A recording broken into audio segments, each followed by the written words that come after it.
তুমি কি কখনো খেয়াল করেছো প্রতিদিন সকালে ঘুম থেকে ওঠার পর তুমি ঠিক সেই একই মানুষটাই হয়ে যাও? একই চিন্তা মাথায় আসে, একই দুশ্চিন্তা, একই রাগ, একই অভ্যাস।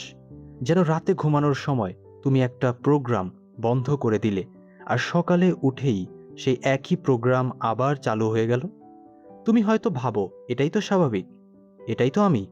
কিন্তু যদি আমি বলি এই আমি জিনিসটা আসলে তোমার আসল সত্তা না, এটা শুধু একটা হ্যাবিট, একটা রিপিটেড প্যাটার্ন, যেটা তুমি বছরের পর বছর ধরে প্র্যাকটিস করে এসেছো, ঠিক যেভাবে কেউ পিয়ানো বাজানো প্র্যাকটিস করে।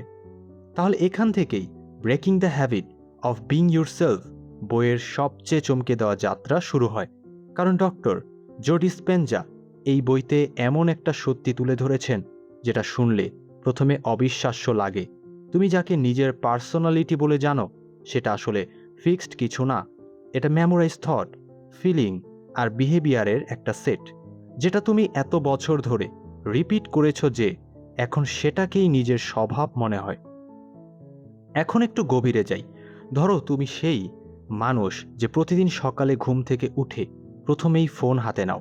তারপর গতকালের মতোই চিন্তা করো, কাল কি হয়েছিল, কে কি বলেছিল, কোথায় ভুল হয়েছিল। তারপর সারাদিন একই মানুষদের সাথে দেখা করো, একইভাবে রিয়্যাক্ট করো, একই সময়ে রাগ করো, একই সময়ে দুশ্চিন্তা করো। তাহলে দিনের শেষে কি হয়? একই দিন আবার তৈরি হলো, শুধু ক্যালেন্ডারের তারিখটা বদলেছে। ডিসপেনজা বলেন, আমরা যদি প্রতিদিন একই থট, একই ফিলিং আর একই চয়েস রিপিট করি, তাহলে আমরা গতকালকেই আবার বাঁচছি, শুধু নতুন দিনের পোশাক পরে। এখন প্রশ্ন হলো, কেন এমন হয়? কেন আমরা চাইলেও এই লুপ থেকে বেরোতে পারি না? উত্তরটা লুকিয়ে আছে একটা জিনিসে: বডি বিকামস দ্য মাইন্ড, মানে শরীর নিজেই মন হয়ে যায়। প্রতিবার যখন তুমি কোনো ইমোশন ফিল করো, রাগ, দুশ্চিন্তা, অপরাধবোধ, নিজেকে যথেষ্ট মনে না হওয়া, তখন তোমার শরীরে একটা কেমিক্যাল রিলিজ হয়। আর যদি এই একই ইমোশন তুমি বছরের পর বছর ধরে ফিল করতে থাকো, তাহলে তোমার শরীর সেই কেমিক্যালেই অভ্যস্ত হয়ে যায়, ঠিক যেমন কেউ নেশায় অভ্যস্ত হয়ে যায়। আর তখন তোমার শরীর অজান্তেই সেই একই ফিলিংকে বারবার খুঁজতে থাকে। মানে তুমি হয়তো মুখে বলছো আমি আর কষ্ট পেতে চাই না, কিন্তু তোমার শরীর ভেতরে ভেতরে সেই পরিচিত কষ্টটাকেই খুঁজছে। কারণ ওটাই তার কাছে পরিচিত, ওটাই তার কাছে স্বাভাবিক। এখন ইমাজিন করো, একজন মানুষ ছোটবেলা থেকে বারবার শুনেছে সে যথেষ্ট ভালো না। ধীরে ধীরে এই ফিলিংটা তার শরীরে একটা মেমোরাইজড কেমিক্যাল স্টেট হয়ে গেছে। এখন বড় হয়ে সে হয়তো এমন সব রিলেশনশিপ, এমন সব চাকরি বেছে নেয় যেখানে সে বারবার একই ফিলিং ফিল করে, আমি যথেষ্ট না। সে হয়তো বুঝতেও পারে না কেন বারবার একই প্যাটার্নে আটকে যাচ্ছে, কিন্তু আসলে সে অজান্তেই তার শরীরকে সেই পরিচিত কেমিক্যাল খাইয়ে যাচ্ছে, যেটাতে তার শরীর অভ্যস্ত। এটাই ডিসপেনজা বলেন ইমোশনাল অ্যাডিকশন। আর এই কারণেই শুধু পজিটিভ চিন্তা করলেই জীবন বদলায় না, কারণ শরীর তখনও পুরনো ফিলিংকেই খুঁজতে থাকে। তাহলে বদলানো যায় কিভাবে? ডিসপেনজা এখানে তিনটা জিনিসের কথা বলেন, যেগুলোর চেয়ে বড় হয়ে চিন্তা করতে শিখতে হবে: এনভায়রনমেন্ট, বডি আর টাইম। প্রথমে এনভায়রনমেন্ট। বেশিরভাগ মানুষ শুধু তখনই চিন্তা করে বা রিয়েক্ট করে যখন চারপাশের পরিস্থিতি তাদের বাধ্য করে। মানে তাদের ইমোশন, তাদের মুড পুরোপুরি বাইরের জিনিসের উপর ডিপেন্ড করে।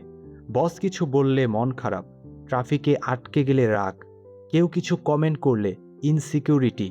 মানে তাদের ভেতরের অবস্থা বাইরের অবস্থার দাস হয়ে যায়। কিন্তু ডিসপেনজা বলেন রিয়েল চেঞ্জ তখনই শুরু হয় যখন তুমি তোমার এনভায়রনমেন্টের চেয়ে বড় হয়ে চিন্তা করতে পারো। মানে বাইরে যাই ঘটুক, তোমার ভেতরের স্টেট তুমি নিজে ঠিক করো। দ্বিতীয়ত বডি, যেটা আমরা একটু আগেই বললাম। তোমার শরীর পুরনো ইমোশনে অভ্যস্ত, তাই নতুন কিছু করতে গেলে শরীর প্রথমে বাধা দেবে, অস্বস্তি লাগবে, অস্বাভাবিক লাগবে। কিন্তু এই অস্বস্তিটাই আসলে সিগন্যাল যে তুমি পুরনো কেমিক্যাল অভ্যাস ভাঙছ। আর তৃতীয়ত, টাইম। আমরা সবাই একটা লিনিয়ার টাইমলাইনে বাঁচি, অতীত, বর্তমান আর ভবিষ্যৎ। আর বেশিরভাগ মানুষ তাদের ভবিষ্যৎ কল্পনা করে অতীতের মেমোরি দিয়ে। মানে তারা ভাবে যেহেতু আগে এমন হয়েছিল তাই ভবিষ্যতেও এমনই হবে। কিন্তু ডিসপেনজা বলেন সত্যিকারের পরিবর্তন আসে তখনই যখন তুমি তোমার ভবিষ্যতের একটা সংস্করণকে এমনভাবে চিন্তা করো আর অনুভব করো যেন সেটা এখনই ঘটছে, এমনকি বাস্তবে তার কোনো প্রমাণ না থাকলেও। এখন এটা শুনতে হয়তো একটু অদ্ভুত লাগতে পারে, তাহলে এটা আসলে হয় কিভাবে? এখানেই আসে মেডিটেশন বা স্টিলনেসের প্র্যাকটিস। ডিসপেনজা বলেন যখন তুমি চোখ বন্ধ করে বসো, যখন তুমি তোমার শরীর, তোমার এনভায়রনমেন্ট আর তোমার টাইমলাইনের চিন্তা থেকে সাময়িকভাবে সরে আসতে পারো, তখন তোমার ব্রেন একটা নতুন স্টেটে যেতে পারে। সেই স্টেটে তুমি আর পুরনো মেমোরাইজড আইডেন্টিটির মধ্যে আটকে থাকো না।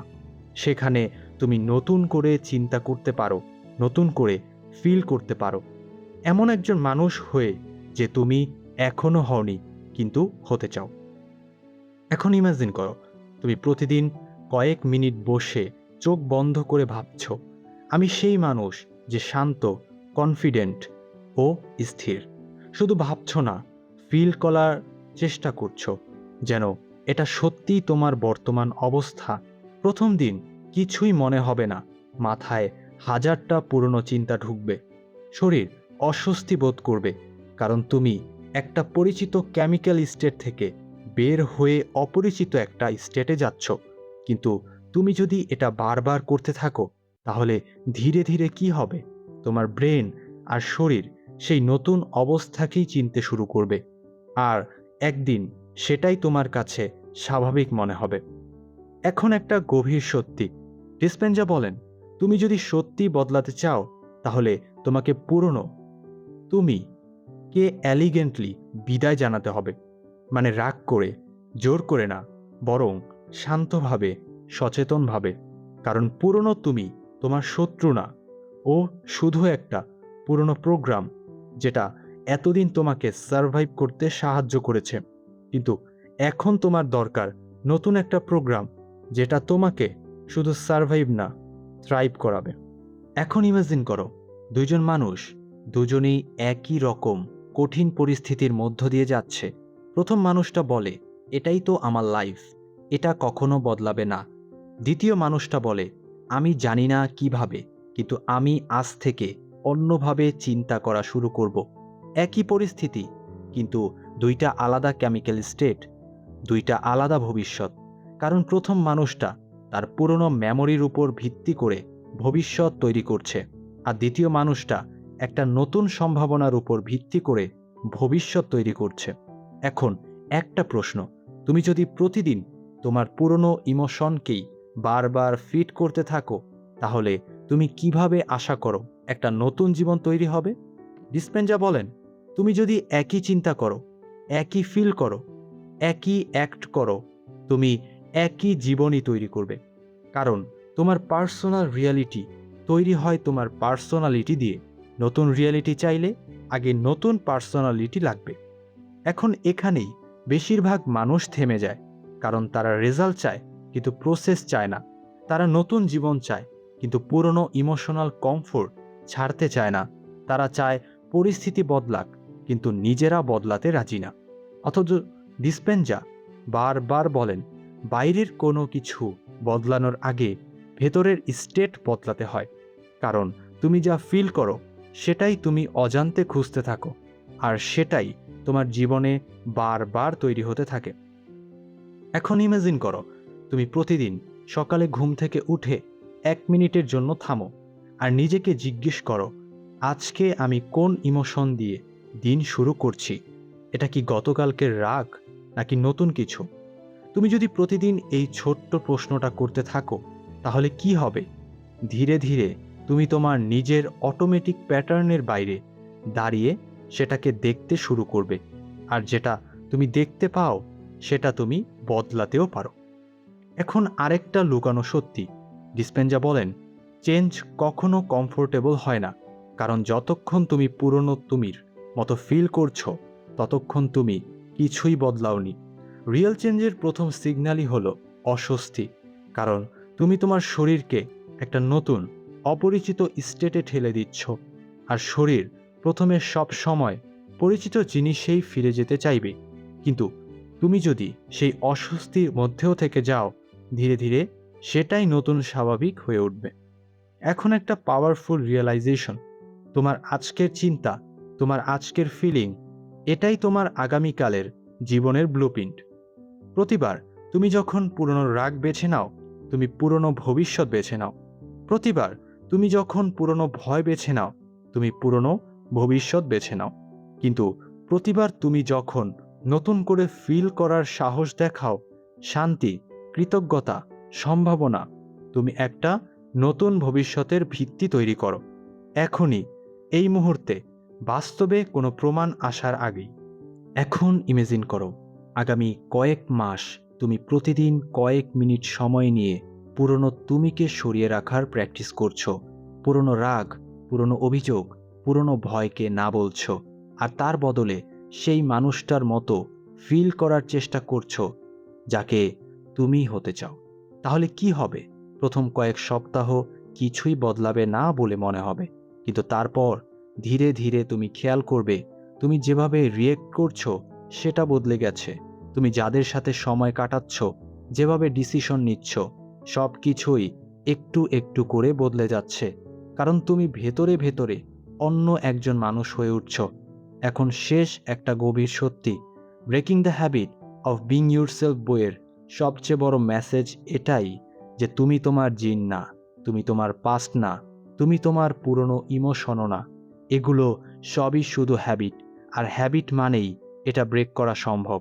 প্রশ্নটা এটা না যে তুমি বদলাতে পারবে কিনা, প্রশ্নটা হলো তুমি কি প্রতিদিন পুরনো তুমির মতো ফিল করা চালিয়ে যাবে, নাকি নতুন কারো মতো ফিল করার সাহস দেখাবে, এমনকি বাস্তবতা এখনও সেই প্রমাণ না দিলেও। তুমি যদি সত্যিই বুঝতে চাও কিভাবে তোমার পুরনো পরিচয় ভেঙে একদম নতুন একজন মানুষ হয়ে ওঠা যায়, কিভাবে ইমোশনাল অ্যাডিকশন থেকে বেরিয়ে আসা যায়, আর কিভাবে মেডিটেশন দিয়ে তোমার ভবিষ্যৎ আজই তৈরি করা যায়, তাহলে এই বইটা অবশ্যই পড়ো। কিন্তু এটাকে শুধু আরেকটা সেলফ হেল্প বই হিসেবে পড়ো না, এটাকে পড়ো এমনভাবে যেন তুমি তোমার পুরনো পরিচয়কে বিদায় জানাতে যাচ্ছ।